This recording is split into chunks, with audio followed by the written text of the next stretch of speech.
Chief Justice Beasley, when people talk about the criminal justice system, especially people of color, they talk about the disparities, how it's unfair. When you hear that, what do you think? Well, as the Chief Justice, it's important for me not to discount that perception. And we know, because we've done the study, the prior Chief Justice did a study, and we know that there are people who believe that there are two kinds of justice in our courts. And so it's been really important for us to think about how we can be responsive, how we can have constructive conversations around what we need to do and how the outcomes must change. And it is important for people to feel good that once they come to the courts, they believe that they have been treated fairly. Since the death of George Floyd and so many others, we've been thinking differently about how we do our work. We've been making plans around how we should address and how judges must educate themselves and others, how we must acknowledge a very difficult history in this nation and in this state around race, and how that impacts how we do our work, how we perceive each other, our biases, and we must be responsive. Did you imagine we would ever see anything like what we're seeing now? Well, I didn't. I don't think any of us really could have been fully prepared for the challenges that our communities are facing.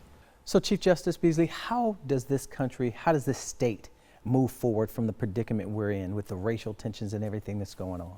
You know, I truly believe that with the pandemic and the heightened racial tensions, it's important for us to have constructive conversations about this moment.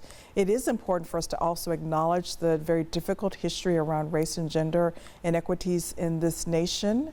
And it's also important for us to take ownership of our responsibilities and the ways that we've contributed to these disparities. Do you think people don't understand the history and that causes some of the tensions that we're having? I think that's part of it, but I also think that sometimes it's difficult to hear the other perspective when you're dug into your own position. Mm-hmm. And we have to be willing to do that very difficult work, that we may have very strong feelings about our own perspectives and perceptions around race and gender and ability and a whole host of other things and people in this nation. But we really do have to be open.